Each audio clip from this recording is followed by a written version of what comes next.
जिसका मंगल होए रे, जिस जननी ने जन्म दिया है, उसका मंगल होए रे। पाला पोसा और बढ़ाया, उस पिता का मंगल होए रे। इस जगत के सब दुखियारे, प्राणी का मंगल होए रे। जल में स्थल में और गगन में, सबका मंगल होए रे। अंतर मन की गाठें टूटे, अंतर निर्मल होए रे। तेरा मंगल मेरा मंगल, सबका मंगल होए रे। नमो अरहंताणं। ओम ह्रीं नमो सिद्धाणं। ओम ह्रीं नमो आयर्याणं। ओम ह्रीं नमो उवज्झायाण। ओम ह्रीं नमो लोले सव्वसाहूण। ऐसो पंच नमोकारो सब पावपणासनो, मंगलाणं च सव्वेसिं पढ़मं हवै मंगलम्। पढ़मं हवै मंगलम्।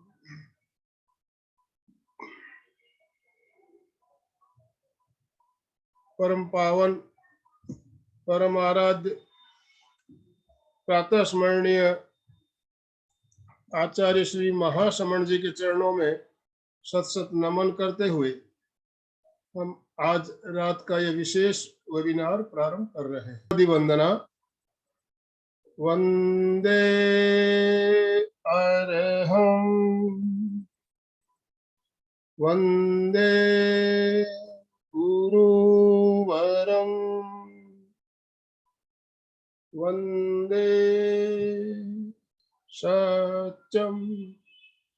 अंतर्राष्ट्रीय महिला दिवस के उपलक्ष्य में हम 8 दिवसीय कार्यक्रम आयोजित कर रहे हैं। उसी श्रृंखला में आज चौथे दिन का रात्रिकालीन कार्यक्रम लेकर हम आपसे जुड़ रहे हैं।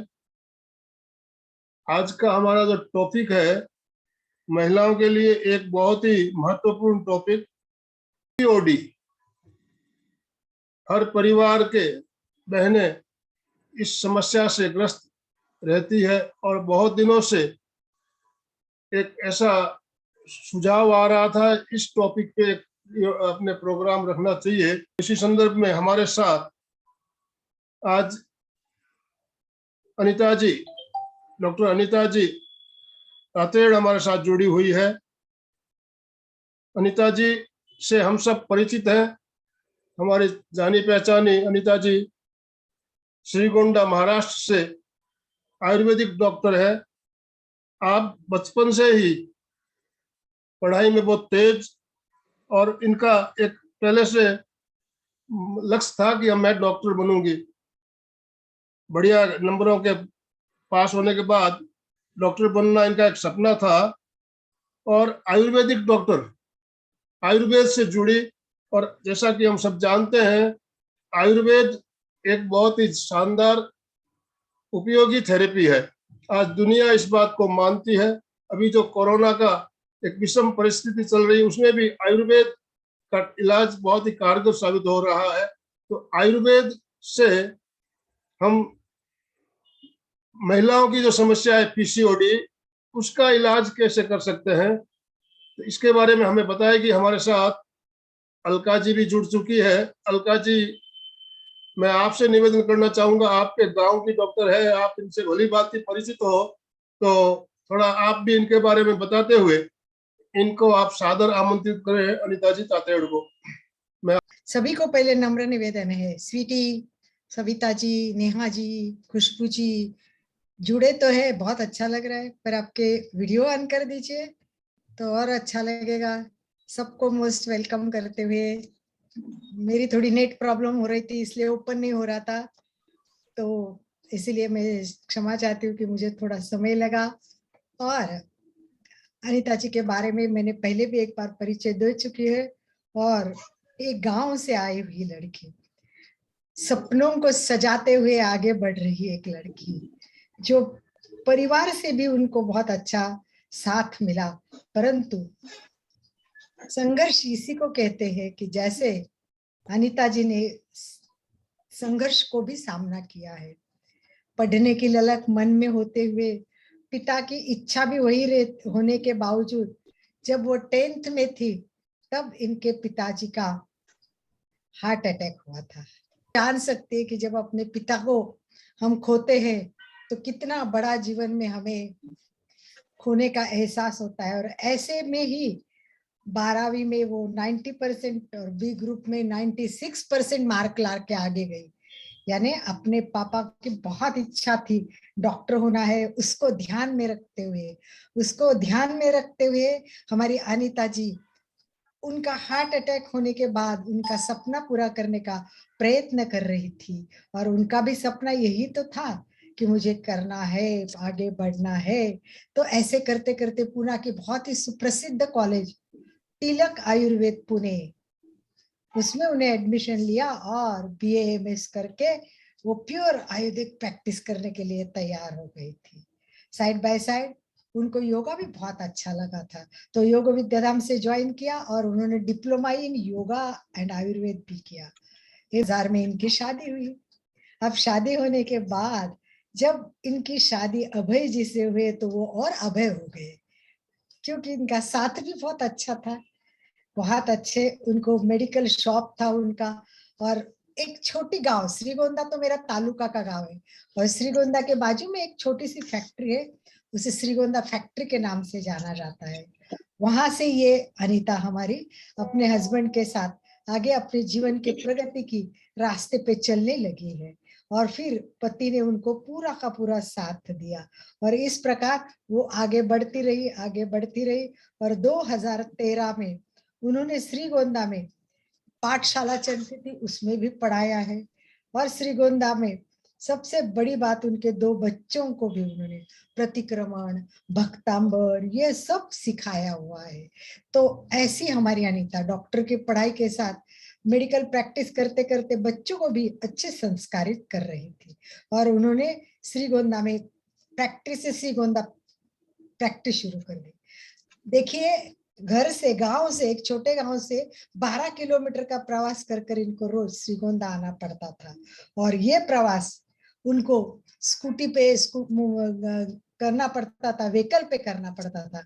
अब सुनिए, ऐसे गांव में व्हीकल पे रोज प्रवास करना इतनी आसान बात नहीं होती है, परंतु इनके पति के सपोर्ट के कारण, इनकी प्रेरणा से कारण ये अप डाउन करके रोज ये सब करते थे। 2 व्हीलर लेके जाना ये बहुत बड़ी बात होती थी, परंतु ऐसे करते करते करते वो आगे बढ़ती ही गई, और इनकी प्रैक्टिस बहुत अच्छी चल रही है, और बहुत सफल डॉक्टर करके हुए श्रीगोंदा में इनका बहुत नाम है। और सबसे मेन बात है इनकी, जो पेशेंट इनके पास आते हैं उसमें से स्पेशली होता है PCOD, यानी संतान का सुख लेने में जो बहुत दुखी होते हैं। जानते होंगे लोग कि बच्चा नहीं होता है तो कितना दुख होता है। सबसे दुखी होने की एक बात है वो है बच्चा ना होना, और वो अनिता जी ने बहुत अच्छी तरह से समझाया और इसी में काम किया और उनको इसमें बहुत सारा यश आया, बहुत सारा यश आया। और खुशी की बात यह है कि इस यश को वो आज हमारे साथ सम्मिलित करना चाहती है, बताना चाहती है कि कैसे वो महिलाएं को उन्होंने उपचार किए, कैसे वो आगे बढ़ी। तो उनका बेटा और बेटी दोनों भी डॉक्टर बन रहे, ये भी बड़ी बात है। तो एक बार जितने भी भाई बहन जुड़े हैं, तो एक बार उनके बेटा और बेटी बहुत अच्छे वक्ता भी है, तो इनके लिए हम ओम आरम करें। वाह वाह वाह वाह। मेरा वीडियो आने पर आपके दोनों हाथ ऊपर चाहिए और वाह वाह। ओम आराम, ओम आराम। परिवार का साथ लेते लेते लेते हमारी अनिता इतनी आगे कैसी बढ़ी, ये भी हमें जानना है। केवल डॉक्टर की पीसीओडी नहीं, आप अपनी कहानी में भी संघर्ष में जो आपको करना पड़ा, वो संघर्ष आपने बहुत किया है। तो अभय जी का साथ मिला, परंतु आपका संघर्ष भी हमें पहले थोड़ा सा शेयर कीजिए और फिर आपकी पीसीओडी की बात भी कर दीजिए। इसी के साथ सभी एक साथ आमंत्रित करें। वेलकम ओम आराम, वेलकम ओम आराम। वेलकम। धन्यवाद अलका जी, आपने तो बहुत अच्छा परिचय दिया है और आज मुझे यहाँ आमंत्रित किया उसके लिए भी धन्यवाद। मैं अनिता अभय ताथेड़, श्रीगोंदा से आप सबको जय जिनेन्द्र। मेरा परिचय तो अलका जी ने दिया। जीवन में बहुत संघर्ष करना पड़ा, बहुत कठिन था एक लेडीज को टू व्हीलर पे आना जाना। और यहाँ रूरल एरिया में बहुत से लोग कहते थे मुझे, कैसे आते हो, कैसे जाते हो। कभी कभी मुझे यहाँ पेशेंट को 9 साढ़े 9 भी हो जाते थे देखते देखते, फिर जाना आना, हर रोज का प्रवास। लेकिन सब कुछ मेरे हस्बैंड ने जो भी मदद की है उसकी वजह से मैं कर पाई। और मेरा एम था कि कुछ भी हो मुझे प्रैक्टिस करनी है, मैं जो सीखी हूँ उससे मुझे पेशेंट को ठीक करना है, ये आत्मीयता थी। तो कभी डर नहीं लगा टू व्हीलर पे जाने आने में भी, क्योंकि रात के समय भी जाना पड़ता था जाते वक्त। लेकिन हर बार नौकर मंत्र कह के गाड़ी पे बैठ जाती थी और कब घर पहुंच जाती थी समझ में नहीं आता था। हर बार नौकर मंत्र ने भी मुझे बहुत साथ दिया है। बहुत से कठिन प्रसंग आते हैं, क्लिनिक खड़ा करते वक्त भी आए, जगह देखते वक्त भी आए। लेकिन मैं यहाँ पाठशाला लेने लगी तब से यहाँ बहुत से लोगों की पहचान हो गई। तो बहुत से लोगों ने बहुत सपोर्ट भी किया मुझे जगह लेने में, ढूंढने में, क्लिनिक खड़ा करने में। उन सबकी भी मैं आभारी हूँ। आज मैं आपको पीसीओडी के बारे में बताने वाली हूँ। पीसीओडी आजकल बहुत कॉमन हो गया है। हर एक 5 लड़कियों में से 1 लड़की या 2 लड़की को तो पीसीओडी होता ही है। लेकिन मैं आज लड़कियों को बोलूंगी कि इसे प्रॉब्लम ना कहें। बहुत सी लड़कियां एक दूसरे को कहती है, अरे मुझे प्रॉब्लम नहीं आया, 2-3 महीने हो गए, अरे मुझे प्रॉब्लम नहीं आया, 4-5 महीने हो गए। ये कोई प्रॉब्लम नहीं है। ये प्रॉब्लम शब्द उसके लिए यूज करना आपको पहले छोड़ना चाहिए, क्योंकि भगवान ने दिया हुआ ये सबसे बड़ा वरदान है हमें, मातृत्व का। क्योंकि उस पीरियड की वजह से ही हम एक संतान को उत्पत्ति देते हैं और हमारा वंश आगे बढ़ाते हैं। और मातृत्व की खुशी दुनिया में सबसे बड़ी खुशी है जो भगवान ने हमें दी है। आजकल हमें पीसीओडी एंड पीसीओएस ये 2 शब्द बहुत ज्यादा सुनने को मिलते हैं। पीसीओडी का मतलब है पॉलीसिस्टिक ओवेरियन डिसीज या डिसऑर्डर, दोनों भी कह सकते हैं। और पीसीओएस का मतलब है पॉलीसिस्टिक ओवेरियन सिंड्रोम। तो पीसीओडी जो है वो लाइफस्टाइल डिसऑर्डर है, आपके खाने पीने की वजह से होने वाली डिसऑर्डर है। उसके लक्षण में आपका पीरियड इरेगुलर होना, पीरियड में स्पॉटिंग होना, पहले 3 दिन सिर्फ स्पॉटिंग होता है, फिर बहुत ज्यादा ब्लीडिंग होता है। या कुछ कुछ लड़कियों को 10-10, 15-15 दिन तक ब्लीडिंग चालू रहता है। किसी को 2-2, 3-3 महीने पीरियड आते ही नहीं है। पीरियड आता है तो पहले दिन बहुत दर्द होता है, लड़कियां पेन किलर लेती है। दूसरा इसका लक्षण है मोटापा। बहुत सी लड़कियों का वजन बहुत ज्यादा बढ़ जाता है पीरियड ना आने की वजह से। तीसरा इसका लक्षण है हिर्सुटिज्म, मतलब चिन पे बाल आना, फेस पे बाल आना, अपर लिप्स पे बाल आना, चेस्ट पे बाल आना। उसके बाद उसका चौथा लक्षण है बाल झड़ना। बहुत से लड़कियों के बहुत बाल झड़ते हैं, हर रोज कंघी करते वक्त पूरा ब्रश को कंघी में पूरे बाल झड़ते हुए उनको दिखते हैं। फिर थकान आना, डिप्रेस हो जाना, चिड़चिड़ापन बढ़ना, कुछ भी उनको अच्छा नहीं लगता, अचानक से बहुत खुश हो जाती है, अचानक से बहुत चिड़चिड़ापन करती है। ऐसे इसके सिम्टम होते हैं। पीसीओएस जो है वो पॉलीसिस्टिक ओवेरियन सिंड्रोम है, लेकिन वो एंडोक्राइन डिसऑर्डर है। पीसीओएस बहुत कम लोगों को मिलता है, लेकिन पीसीओडी तो बहुत ज्यादा बढ़ रहा है। 1935 में पीसीओडी डिसीज चालू हुआ, लेकिन तब बहुत कम पेशेंट थे, 1 या 2 पेशेंट दिखने को मिलते थे। लेकिन इन 10 सालों में पेशेंट मतलब बहुत ज्यादा गिनती हो गई है। हमें महीने में तो 10-15 लड़कियां उसकी दिखती ही है। इसका सबसे ज्यादा कारण है हार्मोनल इम्बैलेंस, जो अब ये 2 साल की वजह से कोविड की वजह से लड़कियां घर में बैठने लगी है, और घर में बैठ के स्टडी हो रहा था, तो उसकी वजह से उनका जो बाहर खेलना कूदना सब कम हो गया। पहले लड़कियां स्कूल में जाती थी तो कबड्डी, खो खो, साइकिलिंग, ये ऐसे खेल कूद के बैडमिंटन है, ऐसे खेल कूदने की वजह से उनकी हिलन चलन बहुत होती थी। लेकिन अब घर में बैठने की वजह से लड़कियां क्या करती हैं कि घर में बैठे बैठे बेड पर सोते सोते टीवी देखते देखते सब काम चलता रहता है, तो उसकी वजह से बैठने की वजह से हलन चलन नहीं होती, उसकी वजह से मोटापा ज्यादा बढ़ने लग गया और हार्मोन इम्बैलेंस होने लग गया। हमारे शरीर में जो रचना होती है उसमें गर्भाशय, फैलोपियन ट्यूब और अंतःफल यानी ओवरी, ये 3 महत्व के अवयव है जो स्त्री के विशिष्ट शरीर में होते हैं। इसमें जो है अंतःफल, ओवरी, वहाँ स्त्री बीज हमारा तैयार होता है। हर महीने में स्त्री बीज तैयार होता है और हर महीने के 14वें दिन वो फूटता है। जब उसका फूटता है तो 28 दिन से या 30 दिन से या 32 दिन से साइकिल आती है, मेंस्ट्रुअल साइकिल। जब किसी की 28 दिन से आती है, किसी की 30 दिन से आती है, किसी की 32 दिन से आती है, 3 या 4 दिन पहले, 3 या 4 दिन बाद में, ये नॉर्मल होता है। लेकिन अगर बहुत किसी-किसी की 15-15 दिन से आने लगी या किसी-किसी की 2 महीने नहीं आई, 3 महीने नहीं आई, 4 महीने नहीं आई, तो उन्हें चेक करने के लिए तुरंत जाना चाहिए। कुछ-कुछ लड़कियों को ऐसा लगता है, अच्छा हुआ मुझे नहीं आई 3-3 महीने, 4-4 महीने, उनको पैड चेंज करने में भी टेंशन दिक्कत होती है। इसलिए वो सोचती है अच्छा ही नहीं आई, अच्छा ही नहीं, लेकिन ये गलत बात है, आप इग्नोर कर रहे हैं। जब पीरियड आते नहीं है मतलब वो सिस्ट अंदर तैयार होने लग गए हैं। जब पहले महीने पीरियड नहीं आया, दूसरे महीने नहीं आया, तो सिस्ट बढ़ने लगते हैं अंदर, तीसरे महीने नहीं आया, चौथे महीने नहीं आया। जब वो बीज तो तैयार होता है लेकिन फूटता नहीं है, तो वो डिजेनरेट होके अंदर ही रहता है और उसको सिस्ट का रूप आ जाता है। ऐसे पहले महीने नहीं आया, दूसरे महीने आया, तो वो सिस्ट 1, 2, 3 ऐसे तैयार हो जाते हैं। इसलिए उसको पॉलीसिस्टिक नाम दिया है। पॉली मतलब एक से ज्यादा, 2, 3, 4, 5, तो पॉलीसिस्टिक ओवरी में कन्वर्ट हो जाता है। लेकिन आपको इससे बहुत पैनिक होने की या डर जाने की कोई जरूरत नहीं है, क्योंकि ये लाइफस्टाइल डिसऑर्डर की वजह से हुआ है। तो ये अगर आप अच्छे से लाइफस्टाइल फॉलो करते हैं तो ये अपने आप कम हो जाता है। इसके लिए सबसे ज्यादा जरूरी है आपका खान पान। जो अभी लड़कियों के खान पीन बदल गया है, बाहर का लड़कियां ज्यादा खाने लगी है।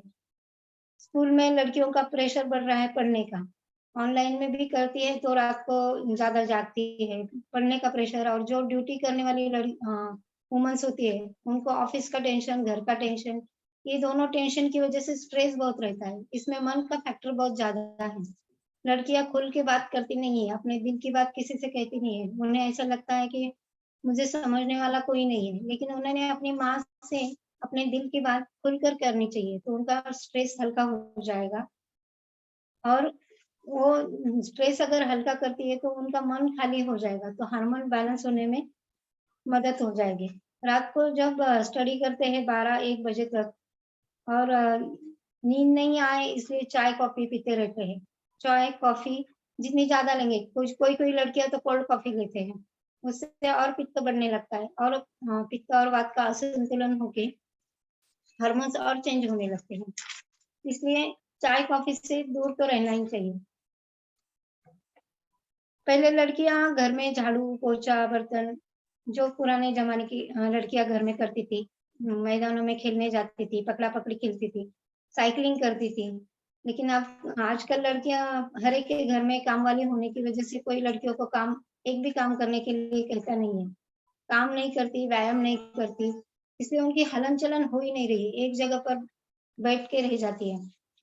तो हलन चलन न होने की वजह से क्या होता है, हमारे कमर का नीचे का पार्ट है, उसके अंदर हमारा गर्भाशय, फैलोपियन ट्यूब और ओवरीज है, जो हमारा अपान का क्षेत्र है। अपान वायु, जो वायु के 5 प्रकार है उसमें से है अपान वायु।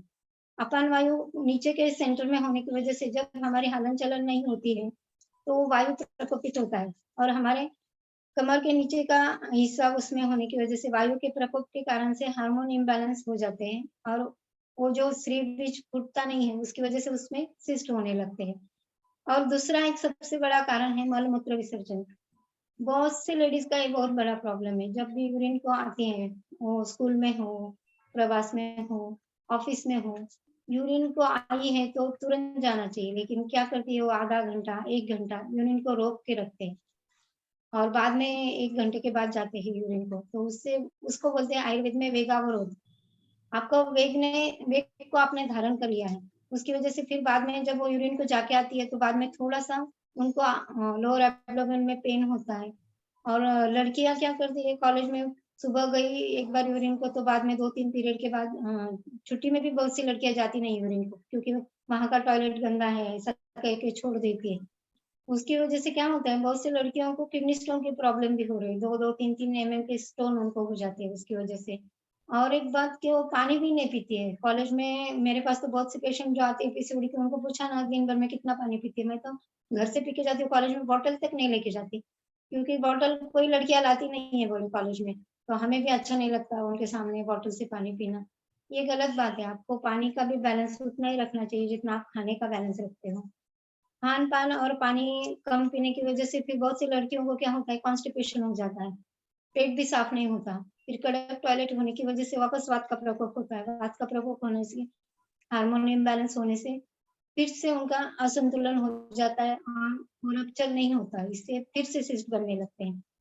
तो जो ये मेटाबॉलिज्म है, ये बैलेंस करने के लिए मल-मूत्र वेग को नहीं रोकना चाहिए। अगर आप प्रवास में हो तो थोड़ी देर के बाद गाड़ी जहाँ रुकती है वहाँ जाकर आपको तुरंत जाके आना चाहिए। अब फूड हैबिट्स, जब भूख लगती है तब खाना नहीं खाती है लड़कियाँ और जब खाने को नहीं जब उनको खाना खाने का मन करता है, लेकिन उनका अग्नि उस वक़्त प्रदीप्त नहीं होता तो उनको इच्छा नहीं होती। ये फूड हैबिट्स जो है जब हमारा मन करे तब खाने की, ये छोड़नी चाहिए। और बहुत सी लड़कियाँ जो खाती है fast food, pizza, burger, Maggi, cold drinks, तली हुई चीज़ें, मैदे की चीज़ें, बेकरी आइटम, पेस्ट्री, पाव भाजी, burger, tin food, packed food, ketchup, नमकीन, ब्रेड, पानी पूरी, बासी खाना। बहुत सी लड़कियों को फ्राई किए हुए चावल पसंद है। रात के चावल सुबह फ्राई करके खाती है या रात की रोटी सुबह उसको खाकरा का नाम देके कड़क करके खाती है, ये गलत है। रात का खाना खाने से और बासी खाना खाने से उसको डाइजेस्ट करने में हमारे इंटेस्टाइन को डबल टाइम लगता है। उसकी वजह से उसका आम दोष तैयार हो जाता है और मेटाबॉलिज्म हमारा डिस्टर्ब हो जाता है। और एक प्लास्टिक बॉटल से पानी पीना, ऊपर से पानी पीना, खड़े रह के पानी पीना, खड़े रह के खाना खाना, ये जो आदतें हैं, ये हर एक आदत को धीरे-धीरे चेंज करना पड़ेगा, हर एक किसी को, हर लड़की को। उनके पास शांति से बैठकर 10 मिनट खाने का टाइम भी नहीं है। मम्मी, मम्मी मुझे लेट हो रहा है, गड़बड़ में खाना खाती है, चली जाती है, उसे चबाती भी नहीं है। आयुर्वेद के हिसाब से हमारे आहार रस का उपधातु है रज। रज मतलब जो 4 दिन हमारे मेंस्ट्रुअल फ्लो होता है, उस ब्लड को आयुर्वेद में रज कहते हैं और उसका उपधातु है स्तन्य। मतलब रस के 2 उपधातु है, रज और स्तन्य। तो स्तन्य का मतलब हमारे ब्रेस्ट का भी हमारे हार्मोन से, हमारे पीरियड से बहुत ज़्यादा संबंध है। जब हम खाना खाते हैं और अच्छे से नहीं खाते, गड़बड़ में खाते थे तो हमारा मन भी उस खाने में नहीं होता, इसलिए हमारा रस धातु अच्छे से तैयार नहीं होता है। रस धातु अच्छे तैयार नहीं हुआ तो उसके आगे जो उसका उपधातु है, रस का उपधातु मैंने जैसे अभी बताया आपको, रज और स्तन्य, वो दोनों भी ठीक से तैयार नहीं हो पाते और इसलिए फिर आगे आपका स्राव अच्छा नहीं आता, वो ओव्यूलेशन नहीं होता और पीरियड नहीं आता। इसलिए शांति से मन लगाकर 10 मिनट में खाना खा के बाद में आपके काम करना चाहिए। जब आयुर्वेद के हिसाब से आपको 7 धातु माने हैं, रस, रक्त, मांस, मेद, अस्थि, मज्जा और शुक्र। तो ये 7 धातु जब अच्छे से तैयार होते हैं, तो ये अच्छा श्री बीज तैयार होता है। और रप्चर भी बराबर 14वें दिन होता है और फिर पीरियड नॉर्मली बराबर मंथली आते रहते हैं। पीरियड मंथली आते रहने चाहिए बराबर, तो ही हमें समझना चाहिए कि वो स्त्री का हर एक अवयव ठीक से काम कर रहा है और फिर आगे उसे इनफर्टिलिटी के प्रॉब्लम नहीं आते, फिर संतान उत्पत्ति के लिए भी कोई तकलीफ नहीं होती। जब आपको पीसीओडी होता है, तो शादी के बाद भी संतान उत्पत्ति में प्रॉब्लम आ जाते हैं। इसलिए फिर अभी से ध्यान रखना बहुत ज़रूरी है, इसे इग्नोर करना नहीं चाहिए। जब हम और एक बात करते हैं मन की, तो लड़कियों का मूड स्विंग्स बहुत होता है इसे पीसीओडी की वजह से। अचानक से वो चिढ़ने लगती है और बहुत सी लड़कियाँ क्या करती है मूड स्विंग चिड़चिड़ापन के कारण से बहुत सी सब्जियों में भी ध्यान नहीं देती है खाने में। आयुर्वेद ने कहा है कि आपका आहार सरल रसात्मक होना चाहिए। मधुर, अम्ल, लवण, कटु, तिक्त, कषाय, ये जो 6 रस है, ये सब रस हमें खाने में बराबर से आने चाहिए हमारे खाने में। बहुत से लड़कियाँ ऐसी हैं कि ये सब्ज़ी पसंद नहीं है मम्मी मुझे, ये सब्ज़ी नहीं खानी है, वो सब्ज़ी नहीं खानी है। ये सब्ज़ी पसंद नहीं है तो सिर्फ़ चटनी के साथ पूड़ी खा लेगी या अचार के साथ पूड़ी खा लेगी। ये बात गलत है, अचार पापड़ में भी नमक बहुत ज़्यादा होता है। चिप्स खाना, बहुत से लड़कियों को लेज़ पसंद है, कुरकुरे पसंद है, ये सबको नमक ज़्यादा रहता है, तो उससे हमारे रक्त दोष में ज़्यादा अशुद्धि आ जाती है, उससे पित्त बढ़ता है, उससे हार्मोन इम्बैलेंस होते हैं। तो ये जो बाहर के फास्ट फूड है, इनको आपको कम करना है और माँ जो बना रही है, माँ के हाथों से, माँ के दिल से, उसमें माँ का प्यार होता है, माँ जो आहार बनाती है, घर में बना हुआ आहार आपको लेना इसमें बहुत ज़्यादा ज़रूरी है। जब हम कहते हैं कि ये अपाचित दोष आपने अगर फास्ट में खाना खाया तो डाइजेशन ठीक से नहीं होता, फिर उसका आम दोष तैयार हो जाता है शरीर में और जो हमारे इंटेस्टाइनल विला है उसमें से वो एब्सॉर्ब होता है वैसे ही जो अपचित रहा है, ठीक से पचा हुआ नहीं है। फिर वो विलाय की एब्सॉर्ब के बाद वो हमारे खून में मिलता है और फिर हमारा खून हमारे पूरे बॉडी में फैलता रहता है, हर एक ऑर्गन के पास जाता है। वैसे ही वो हमारे एंडोक्राइन ग्लैंड्स के पास जाता है, जो अंतःस्रावी ग्रंथि है। जो हमारी पिट्यूटरी ग्लैंड हमारे ब्रेन में है और थायराइड ग्लैंड हमारे गले में है, ये 2 ग्लैंड्स बहुत ज़्यादा इम्पोर्टेंट है हमारे पीसीओडी के लिए। जब हम वो खाना खा के अपाचित द्रव्य है, वो अगर हमारे ब्लड में घुल के हमारे एंडोक्राइन के पास जाता है, तो फिर इम्बैलेंस हो जाते हैं हार्मोन्स। फिर हमारे सबसे ज़्यादा करीबी रक्त के करीबी दोष है हमारा त्वचा सबसे ज़्यादा करीब होने की वजह से हमें फिर मुँह से आने लगती है। बहुत से लड़कियों को एक्ने की प्रॉब्लम आने लगती है, जो मुँह से कहते हैं हम। पूरा चेहरा उनका पिंपल से भर जाता है। उसका मेन कारण यही है कि पीसीओडी में जो आपने खान-पान किया है, उसकी वजह से ये हो रहा है। फिर वो जो खून है वो पूरा ब्रेन का पोषण नहीं होता इसलिए फिर हमारे हेयर फॉल होने लगते हैं क्योंकि वहाँ हेयर्स के जड़ों तक पोषण नहीं जाता आहार का। आहार ठीक से पचा नहीं है इसलिए हमारे बालों को पोषण नहीं मिलता, कैल्शियम नहीं मिलता, आयरन नहीं मिलता, इसलिए बाल झड़ने लगते हैं। इसलिए वो बालों की समस्या आती है। और हिर्सुटिज़्म ये इम्बैलेंस होने की वजह से हमारे शरीर के जो प्रोजेस्टेरॉन और एस्ट्रोजन है उनमें इम्बैलेंस होता है और हमारा टेस्टोस्टेरोन लेवल बढ़ने लगता है, जो जेंट्स में होता है। ये टेस्टोस्टेरोन लेवल बढ़ने की वजह से फिर हिर्सुटिज़्म यानी अपर लिप्स पे आपके हेयर्स आना, चिन पे हेयर आना, कुछ-कुछ लड़कियों को पूरे फेस पे यानी चीक पे भी हेयर्स आते हैं, कुछ-कुछ लड़कियों को ब्रेस्ट पे हेयर आते हैं। कुछ को तो नाभि के नीचे पूरे इनर के पार्ट तक वहाँ ऐसे लाइन जैसे हेयर्स आते हैं। ये सब लक्षण टेस्टोस्टेरोन बढ़ने की वजह से होते हैं। ये अगर हम इसके आगे की स्टेप देखें तो शादी के बाद फिर जिनको पीसीओडी है फिर उनका ओव्यूलेशन ठीक से नहीं होता और फिर वो कंसीव नहीं कर पाती। फिर बच्चा रहने में प्रॉब्लम आता है। मेरे पास बहुत से जो पेशेंट आते हैं उनमें ये इनफर्टिलिटी प्रॉब्लम बहुत है क्योंकि उनको पीसीओडी है। अब सबसे ज़्यादा इम्पोर्टेंट जो चीज़ है वो पीसीओडी में बर्थ कंट्रोल पिल्स लेना। बहुत सी लड़कियाँ ये पिल्स लेती हैं। बहुत से डॉक्टर के पास जाती है, वो डॉक्टर बोलते हैं आप ये 21 डेज़ गोली लो, फिर आपके पीरियड आएँगे। फिर वो लड़की को पीरियड आते हैं उससे 21 डेज़ को वो कैप्सूल बंद कर देती है, फिर पीरियड आते हैं, फिर अगले महीने वो वापस जाती है, वापस गोली लेके आती है। ये पिल्स शरीर के लिए बहुत ज़्यादा हानिकारक है। क्योंकि ये पिल्स में जो हार्मोन होता है, वो गाय-भैंसों को जो दूध बढ़ाने के लिए हार्मोन दिया जाता है, वही सेम हार्मोन उसमें है, जो प्रोजेस्टेरॉन लेवल हमारी डिस्टर्ब करता है। उस वक़्त पीरियड तो आते हैं, लेकिन हमारे शरीर को फिर आदत हो जाती है बाहर से हार्मोन लेने की, फिर शरीर अंदर हार्मोन तैयार नहीं करता है। फिर उनको वो लड़कियों को हर एक पीरियड को गोलियाँ लेते जाती है। लेकिन ये ओसी पिल्स लेना, इससे आगे बहुत ज़्यादा प्रॉब्लम्स होते हैं। इसलिए मैं हर एक लड़की को ये सलाह दूँगी कि आप ओसी पिल्स ना लें। भले ही वो डॉक्टर ने सलाह दी हो आपको, लेकिन वो बहुत गलत बात है। आगे मैं जो आपको घरेलू नुस्खे बताऊँगी, वो लीजिए या फिर आपके नज़दीकी जो भी आयुर्वेद सेंटर है, वहाँ जाके आप दवाइयाँ लीजिए। लेकिन ओसी पिल्स कभी भी ना लें। ओसी पिल्स में जो हार्मोन है, वो कंटिन्यू लेने की वज़ह से जो-जो लड़कियाँ वो ओसी पिल्स लेती है, उनका 100% वेट गेन होता है। क्योंकि उससे फैट बढ़ने लगते हैं सिर बारे में। और एक बात, जो नई नई शादी हुई हुई लड़कियां होती है उनको भी ये लगता है कि हमें 2-3 साल तक बच्चा नहीं चाहिए, तो वो प्लानिंग करती है, इसलिए वो लड़कियां भी एक पिल्स लेती है, ओसी पिल्स, ओरल कॉन्ट्रासेप्टिव पिल्स जिसे बोलते हैं हम। तो उन लड़कियों को भी मैं ये बोलूंगी, क्योंकि मेरे पास जो भी इनफर्टिलिटी के पेशेंट आए हैं उनमें बहुत सी लड़कियों ने ये ली हुई थी। फिर हमें उसके लिए पंचकर्मा करना पड़ता है, फिर वो शुद्धि करके फिर हम उन लड़कियों को जब गर्भधारणा रहने के लिए ट्रीटमेंट देते हैं, फिर उनको वो कंसीव होके उनको बच्चे होते हैं। तो फिर आपको ये ध्यान में रखना है कि ओसी पिल्स लेना हमारे शरीर के लिए हार्मफुल है। और एक फैक्टर इसमें रहता है जेनेटिक। बहुत सी लड़कियों को उनकी माँ को, उनकी मौसी को, उनकी बहन को ये प्रॉब्लम रहता है, इसलिए फिर जेनेटिकली ट्रांसफर होके ये बेटी में आ जाता है। और एक बात है थायराइड, बहुत सी लड़कियों को आजकल थायराइड प्रॉब्लम रहती है। वो भी थायराइड भी होता है, वो भी स्ट्रेस के कारण ही होता है। जो लड़कियां ज्यादा स्ट्रेस में रहती है उनको 100% थायराइड की शिकायत होती है। और थायराइड का मेन लक्षण है पीसीओडी। थायराइड डिस्टर्ब होने की वजह से जो पीसीओ हार्मोन्स नीचे जाते हैं यूटेरस के पास, वो ठीक से नहीं जाते पाते, फिर उसकी वजह से पीसीओडी लक्षण आता है। और एक है डायबिटीज।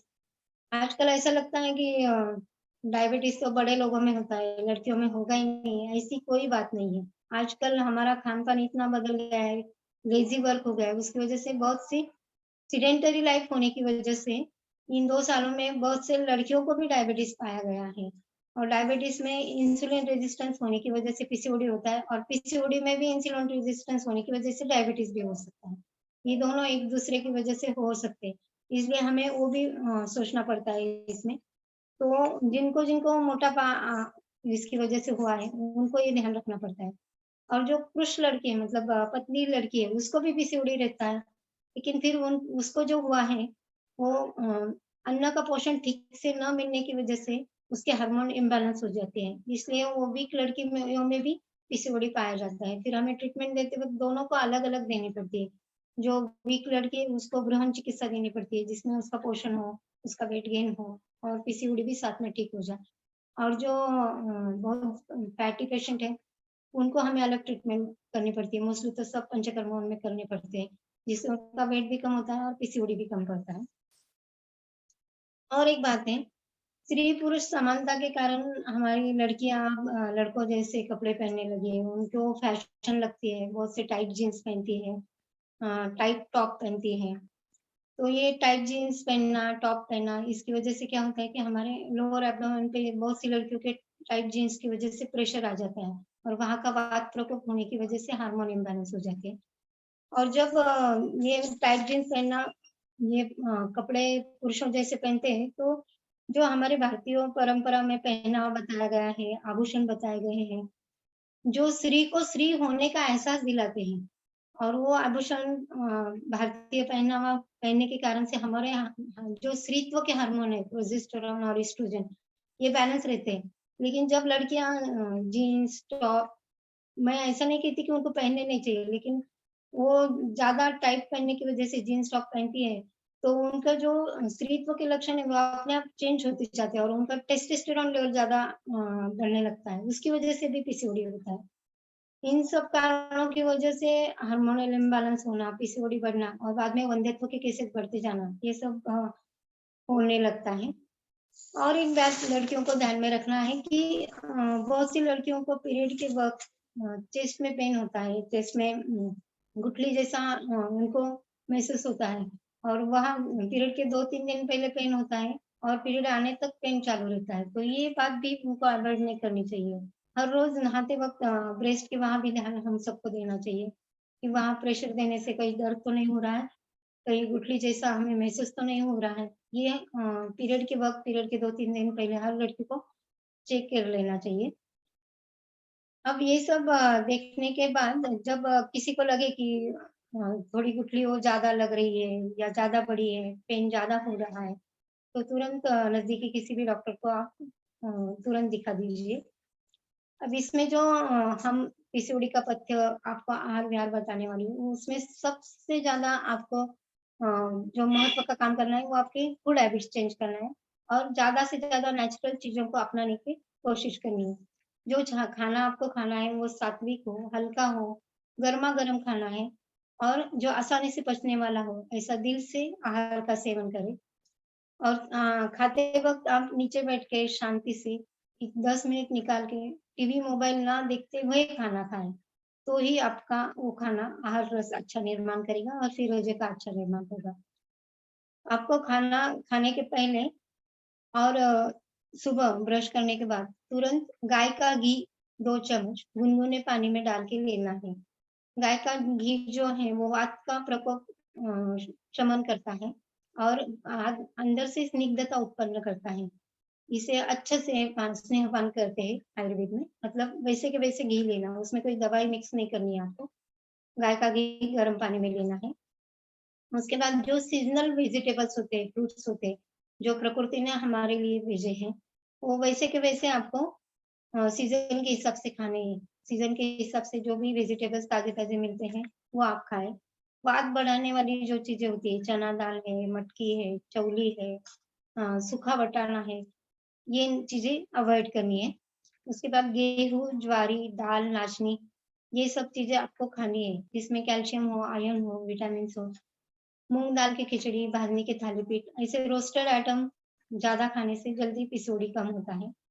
मीठी चीज़ें जो हैं वो खाने के पहले खाएँ, खाने के बाद नहीं खाना है आपको, खाने के पहले खाना है और ज़्यादा से ज़्यादा शक्कर को अवॉइड करके गुड़ की चीज़ें ज़्यादा खाएँ, क्योंकि गुड़ में आयरन भी है और अभी जो केमिकल विरहित गुड़ आ रहा है, उससे हमारे खून में अच्छी तरह से बढ़ता है। ज़्यादा 3 चीज़ें आपको अवॉइड करनी है, चावल, मैदा और शक्कर। तली हुई चीज़ें कोई भी नहीं खानी है। नमकीन चीज़ें जैसे मैंने आपको पहले बताया, कुरकुरे, लेज़, ये सबसे पहले बंद करना है। और आयुर्वेद में जो बता है दिनचर्या और ऋतुचर्या, उसका पालन आपको करना है। डेली शेड्यूल में दिनचर्या को लाना है। ब्राह्मी मुहूर्त उत्तिष्ठित, ऐसा आयुर्वेद में कहा गया है। ब्राह्म मुहूर्त यानी सूर्योदय के पहले 1.5 घंटा। अगर आप सूर्योदय के पहले 1.5 घंटा नहीं उठना चाहते, तो कम से कम सूर्योदय होने से 5 मिनट पहले आपको उठना चाहिए। और सूर्योदय हो उसी वक़्त आपको सूर्य नमस्कार करना चाहिए। सूर्य नमस्कार सबसे ज़्यादा इम्पोर्टेंट है पीसीओडी में, क्योंकि उसमें जो 12 स्टेप्स है, उससे हमारे हार्मोन बैलेंस होते हैं और वो 12 स्टेप की वज़ह से हमारे जो एंडोक्राइन ग्लैंड्स हैं, वो एक्टिवेट होते हैं। तो हर रोज़ हर लड़की को सुबह 12 सूर्य नमस्कार करने हैं। सूर्य नमस्कार सूर्योदय के वक़्त किए तो ही उसका फ़ायदा आता है। लड़कियाँ उठेगी 9 बजे और सूर्य नमस्कार करेगी 9:30 बजे, तो उसका कोई फ़ायदा नहीं है। तो सबसे पहले दिनचर्या में आपको ये बात ध्यान में रखनी है कि आपको जल्दी सोना है। रात को देर रात तक 11:30, 12 मोबाइल पर स्टडी करते रहते हैं, तो ये इससे भी बहुत वात प्रकोप होता है। रात को अगर हम जागते हैं तो वात और पित्त का प्रकोप होता है और दोपहर को सोते हैं तो कफ का प्रकोप होता है। इसलिए बहुत सी लड़कियाँ रात को जागती हैं, वापस दोपहर को सो जाती हैं। तो वात, पित्त और कफ तीनों इम्बैलेंस हो जाते हैं।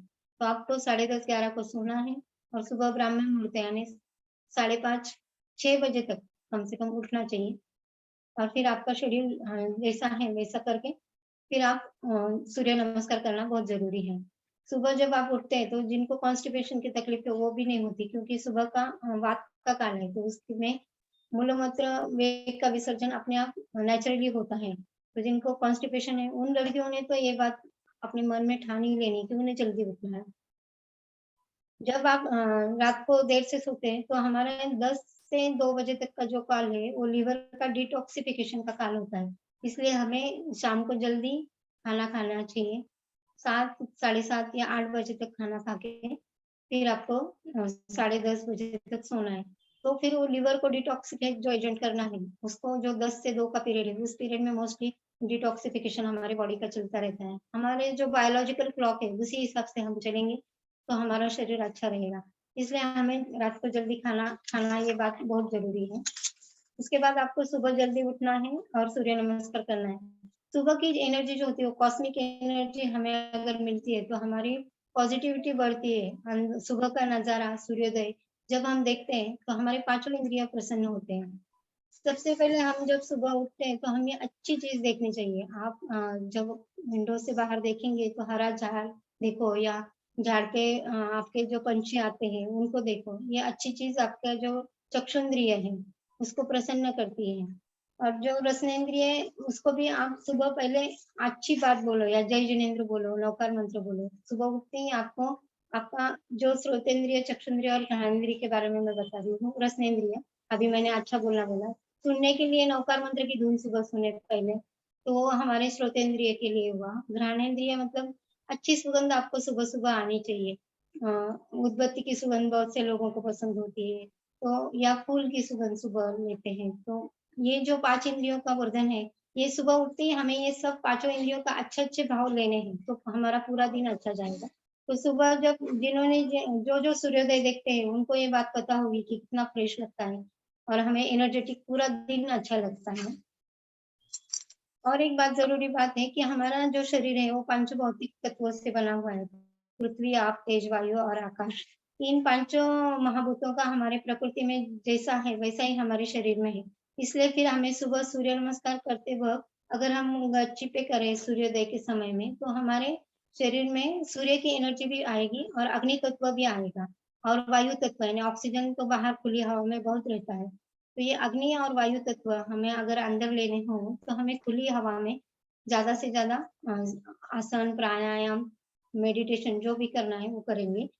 अगर हम सुबह का धूप लेते हैं तो हमारी विटामिन डी3 की लेवल अच्छी रहती है सूर्य तत्व की वजह से। तो विटामिन डी3 की वजह से आजकल बहुत सी पीसीओडी के पेशेंट में विटामिन डी3 कम दिखाई देता है क्योंकि ऊँची-ऊँची बिल्डिंगें हैं तो घर में उनकी धूप आती नहीं है। फिर लड़कियाँ देर से उठती है तो तब तक तो धूप बहुत ऊपर चली जाती है। फिर उनका जो सूरज की पहली किरणें होती है, वही डी3 के लिए फ़ायदेमंद है। आप 9-10 बजे के बाद जाएँगे गच्ची पे बैठने के तो ये गलत है। कि आपको सुबह की किरणें आपके बदन पे लेनी है जिससे हमारे स्किन में एब्ज़ॉर्ब होके विटामिन डी3 ज़्यादा से ज़्यादा हमारे शरीर को मिलता है। ये जो मैंने आकाश तत्व मतलब हमारे शरीर में स्पेस बढ़ाता है आकाश तत्व। तो हमें खुली हवा में ज़्यादा से ज़्यादा करने की वज़ह से हमारे गर्भाशय में भी आकाश तत्व का प्राधान्य है, क्योंकि वो खुली स्पेस है। तो अग्नि, वायु और आकाश इन 3 तत्वों का बताया मैंने अभी। और जल तत्व मतलब पानी पीना, ज़्यादा से ज़्यादा पानी पीने की ओर ध्यान रखना चाहिए। बहुत सी लड़कियों का कम पानी पिया जाता है, जो मैंने पहले बताया आपको। पानी पीने का ध्यान रखें। और आगे का आता है पृथ्वी तत्व जो पृथ्वी ने प्रकृति ने हमारे लिए वेजिटेबल्स, फल सब अच्छा-अच्छा खाना जो मम्मी हमारी बनाती है, वो आपका खाना है, वो पृथ्वी तत्व में आएगा। अब आगे जो देर से उठने वाले बच्चे हैं, उनको सनबाथ नहीं लेने की वजह से बहुत से विटामिन डी3 के कमतरता की वजह से पैर दुखना, पीरियड में पैर दुखना, कमर दुखना, ये प्रॉब्लम दिखाई देते हैं। तो उनको ये बात ध्यान में रखनी है कि उन्हें 10 मिनट तो एनर्जी लेनी है सन की। अब सबसे ज़्यादा इम्पोर्टेंट व्यायाम में जो है वो जॉगिंग। लड़कियों को सुबह 45 मिनट वॉकिंग करना है और एक 5-6 मिनट के लिए जॉगिंग करना है। जो वॉकिंग करना है वो अगर आप सुबह की किरणों में सूरज की करें तो ज़्यादा अच्छा रहेगा। सुबह मॉर्निंग वॉक करें या फिर जिनको सुबह का नहीं एडजस्ट हो वो रात को खाने के बाद 45 मिनट तक चलें। पीसीओडी में चलना बहुत इम्पोर्टेंट है। आपको वॉक करना बहुत इम्पोर्टेंट है। वॉक करते वक़्त मोबाइल ना लें हाथ में या फिर मोबाइल पे गाने ना सुनें। आपका मन उस वक़्त आपके श्वास को केंद्रित करें, ज़्यादा से ज़्यादा ऑक्सीजन अंदर लें और कार्बन डाइऑक्साइड को बाहर छोड़ें। पूरा श्वसन क्रिया पर आप ध्यान रखें और वॉक करें। किसी फ्रेंड के साथ बातें करते हुए वॉक करके भी कोई फ़ायदा नहीं है। आप अकेले जाएँ, अकेले आएँ और हर रोज़ करें। एक दिन वॉक तो गए, दूसरे दिन नहीं गए, ऐसा नहीं। और सूर्य नमस्कार भी एक दिन किए, दूसरे दिन नहीं किए, ऐसा भी नहीं। आपको हर रोज़ करना है। अगर और एक बात, अगर आपका घर ऊपर है, तो सीढ़ी का उपयोग करें, लिफ्ट का ना करें। आप जितना ज़्यादा हलन-चलन आपके शरीर की करेंगे, उतना ज़्यादा अच्छा होगा क्योंकि आपका ज़्यादा से ज़्यादा कुर्सी पे बैठना ही होता है। लड़कियाँ कॉलेज में जाती है, कुर्सी पे बैठती है, वहाँ से गाड़ी पर बैठती है, गाड़ी से आके घर में बैठती है। चश्मा लगा ही घर में जाओगे। दिन भर बेड पे बैठती है और फिर रात को बेड पे सो ये जाती है। सब दवाएं और उनका सब हलन-चलन होते कहीं हैं नहीं हो जिस रहा है। तो इसलिए ज़्यादा से ज़्यादा आप स्टेप्स चढ़ के ऊपर जाएँ। आप जो अगला मैंने बताया था पृथ्वी ने हमको जो तत्व दिया है उसमें आप LWPW का उपयोग करें। एल मतलब लिविंग फूड, जिस फूड में जान हो ऐसा फूड आप खाएँ। यानी फ्रेश वेजिटेबल्स, फ्रेश फ्रूट, मरा हुआ यानी सड़ा हुआ जो फास्ट फूड है, पैकिंग फूड है, उसमें प्रिजर्वेटिव आते हैं, तो वो आपको फ्रेश नहीं बोलना है उसको। इसलिए आप फ्रेश फूड खाएँ। W मतलब होलसम फूड खाएं। होलसम मतलब जैसा प्रकृति ने दिया है वैसा ही आपको खाना है। व्हाइट राइस हो, चीनी हो, मैदा हो, ये सब रिफाइंड में आता है। और आपका चोकर सहित आटा, ब्राउन राइस, गुड़, खजूर, ये आपका आता है होलसम में। प्लांट बेस्ड ज़्यादा खाएँ, एनिमल बेस्ड नहीं खाना है आपको। प्लांट बेस्ड जो है उसमें वनस्पतिजन्य पदार्थ आपको खाने हैं। और नारियल का दूध ये लड़कियाँ ज़्यादा लें, उससे भी बहुत फ़ायदा होता है। आखिरी का जो W है उसमें आता है वाटर रिच। जिस चीज़ों में पानी ज़्यादा होता है, पानी का कंटेंट ज़्यादा हो, जैसा ग्रेप्स हो, मौसम्बी हो, वाटरमेलन हो, जिस फ्रूट्स में पानी बहुत ज़्यादा है, ऐसी चीज़ें आपको ज़्यादा लेनी है। अब हम चिकित्सा की ओर जाएँगे। अब मैं पहले आपको जो आप घर पे कर सकते हैं, ऐसी चिकित्साओं के बारे में बताऊँगी। तिल, इसमें सबसे ज़्यादा महत्वपूर्ण है। काले तिल हो या सफ़ेद तिल हो, ये जो तिल है आपको उसका गुड़ के साथ छोटा लड्डू बनाना है और दोनों खाने के पहले लेना है, 5 मिनट पहले। जो मैंने घी का बताया, घी पहले ले, फिर एक छोटा लड्डू खा ले। ये दोनों टाइम खाना है, काली मिली हुई या सफ़ेद मिली दोनों चल सकती है इसमें, सुबह-शाम 2 टाइम लें। उसके बाद आता है अड़ीव। अड़ीव जो है वो हम पानी में डालते हैं तो भिगोकर खूब आता है, उसको बोलते हैं अड़ीव। ये आलू 1-1 चम्मच आपको पहले पानी में 10-15 मिनट भिगोना है। फिर उसकी खीर बना के खाना है। रात को भिगो के सुबह खीर की खा ली, वो भी चल सकता है। उसके बाद आता है अलसी, अलसी तो सबको पता है। अलसी आप भून लो, फिर उसका चूर्ण बना के एक आधा चम्मच चूर्ण आपको 2 टाइम लेना है, खाने के बाद। जिनको चूर्ण पसंद नहीं है, वो लोग अलसी को काला नमक लगा के भून के लें और खाने के बाद जैसे हम सौंफ खाते हैं, वैसे चबाकर अलसी को खा सकते हैं। अलसी में ओमेगा 3 होने की वजह से ये बहुत ज़्यादा काम करती है पीसीओडी पे। उसके बाद आता है एलोवेरा, एलोवेरा तो सबको पता है कोरफड। कोरफड का नाम ही कुमारी है, मतलब ये लड़कियों को लिए ही बनाई गई है। इससे भी बहुत अच्छा रिज़ल्ट आता है। हर रोज़ सुबह आपको वो कड़वी रहती है खाने को, तो आप उसका गर निकाल के चम्मच पे ले लें और उसको तुरंत निगल के ऊपर से पानी पी लें, तो आपको कड़वाहट महसूस नहीं होगी। एलोवेरा लेने के बाद 15 मिनट कुछ ना खाएँ, फिर आप रूटीन खा सकते हैं। ड्रम स्टिक शेवगा जिसको बोलते हैं, उसके पत्तों की सब्ज़ी भी इसमें बहुत ज़्यादा हितकारी होती है।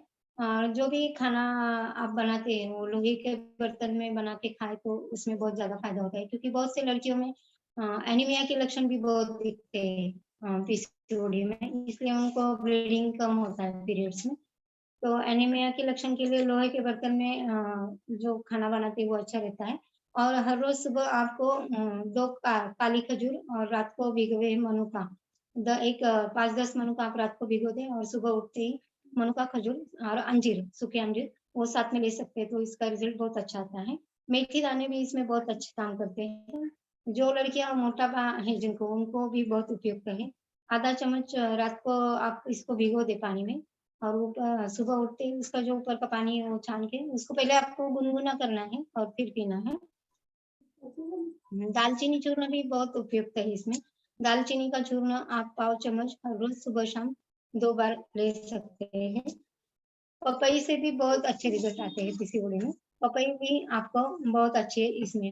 अब सबसे इम्पोर्टेंट बात, जिन लड़कियों को पीरियड के वक़्त पेन बहुत होता है, वो पेन किलर लेती है। पेन किलर इसमें बहुत अ, हानिकारक है, आप कभी भी नहीं लेना। आपको उसके लिए क्या करना है कि आपको पीरियड के 8 दिन पहले ही कैस्टर ऑयल यानी एरंडेल तेल आधा चम्मच गरम पानी में रात को लेना है सोते समय। तो आपको पेट दर्द होता है उस वक़्त आपको मसाज करना है।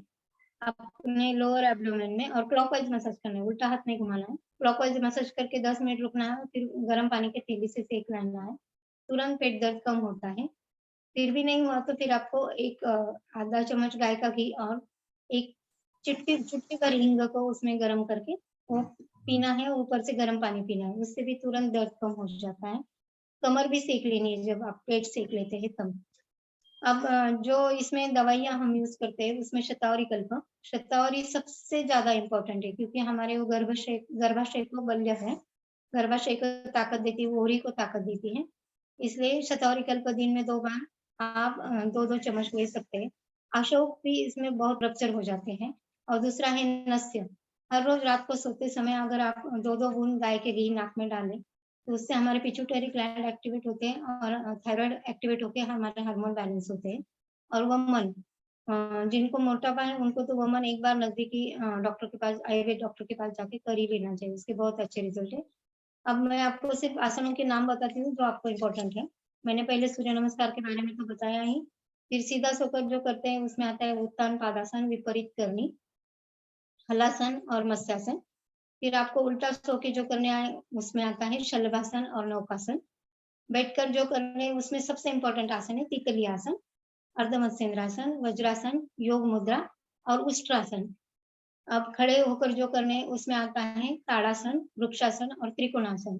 और ये सब आसन करने के बाद आपको 10 मिनट शवासन करना है और फिर प्राणायाम करना है। प्राणायाम, ओंकार और प्रार्थना। इसमें प्राणायाम में सबसे ज्यादा इम्पोर्टेंट है कपालभाति। कपालभाति के 30-30 स्ट्रोक अगर आप सुबह शाम करते हैं तो बहुत सुंदर रिजल्ट है उसके।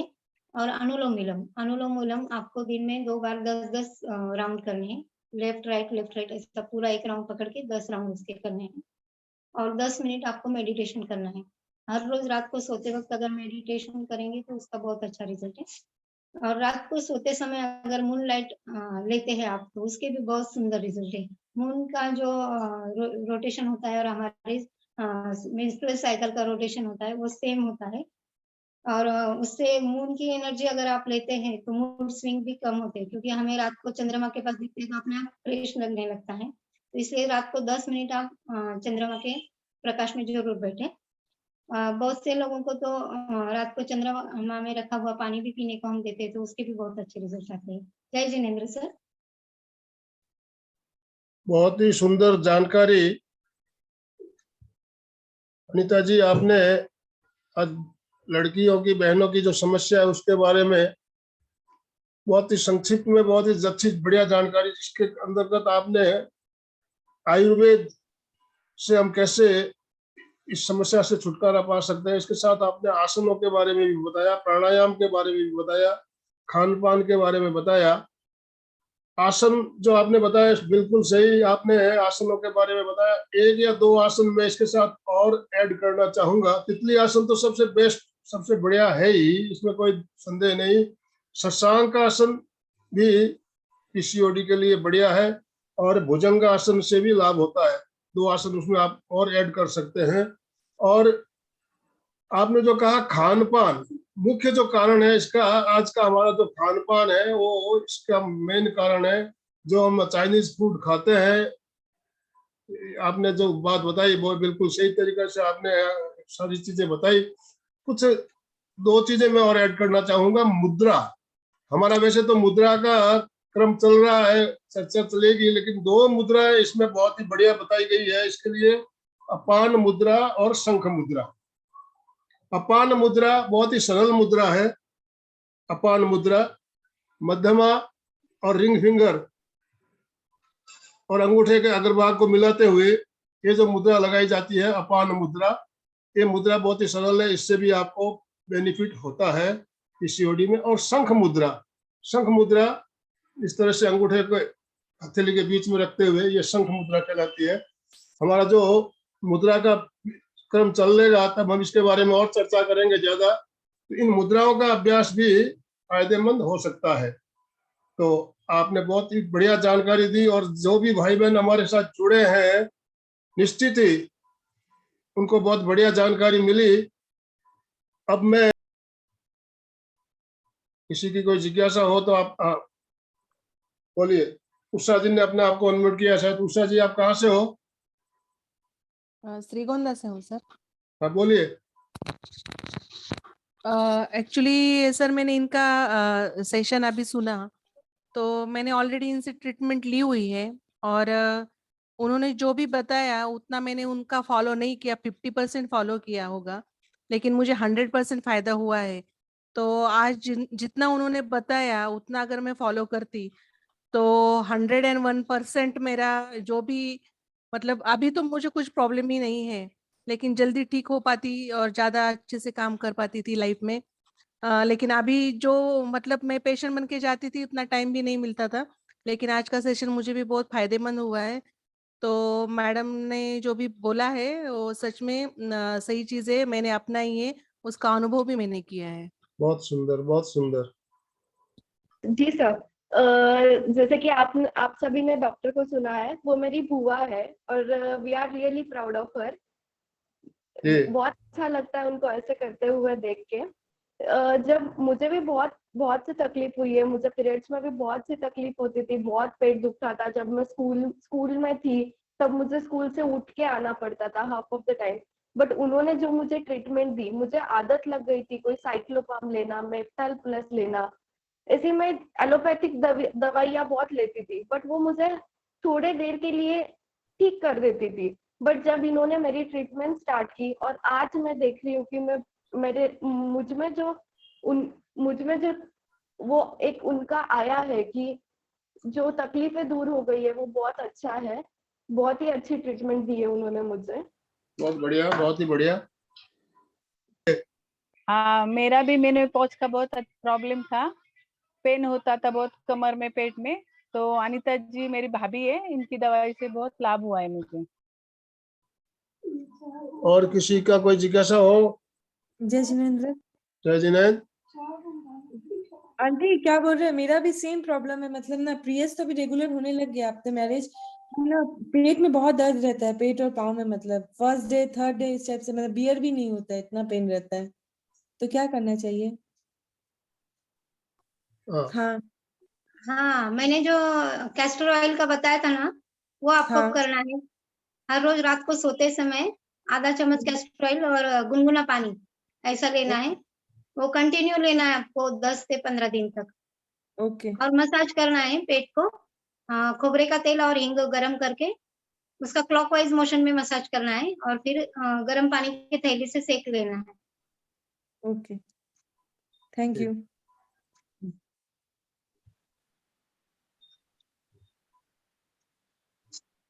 समय हमारा संपन्न हो रहा है। Sir hello. हाँ बोलिए। हाँ सर, मेरे हस्बैंड भी जुड़े हुए हैं, जरूर। उनको लीजिए। हाँ, अभय जी तातेड़। अभय जी का। हाँ, अभय जी को मैं स्क्रीन पे ले रहा हूँ। हेलो सर, जय जिनेंद्र। जय जिनेंद्र, बोलिए। आपने जो प्लेटफॉर्म महिलाओं के लिए या सबके लिए अवेलेबल किया है, उसके लिए आप बहुत बहुत धन्यवाद सर। धन्यवाद सर। हेलो। ओम आराम। और जो अनीता कर रही है वो समाज के लिए बहुत अच्छा कर रही है। और वो बोलती है मेरा सपोर्ट वगैरह कुछ नहीं है, वो उसके दम पर ही सब कर रही है।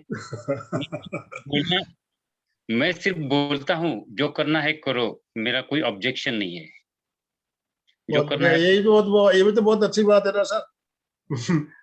जो करना है वो अच्छा करो। और उसके पास जो पेशेंट आते हैं उनका मुझे रिपोर्ट आता है कि भाभी के पास हम जाते हैं तो उनका रिजल्ट बहुत अच्छा है। लेकिन मैं ऐसा कभी बोलता नहीं हूँ अनीता को कि ऐसा पेशेंट मुझे बोला। मुझे गर्व है उसका।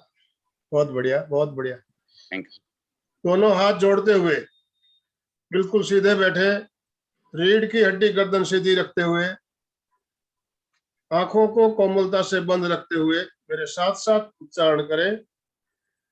मैं चैतन्यमय हूँ, मैं आनंदमय हूँ, मैं शक्तिमय हूँ। मेरे भीतर अनंत चैतन्य का, अनंत आनंद का, अनंत शक्ति का सागर लहरा रहा है।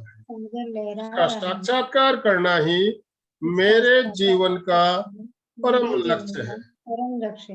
हमारा आने वाला दिन मंगलमय हो, शांतिमय हो, आनंदमय हो। इन्हीं शुभ भावनाओं के साथ ओम शांति शांति शांति। कृतज्ञोस्मि, हम सब गुरुदेव के आभारी हैं।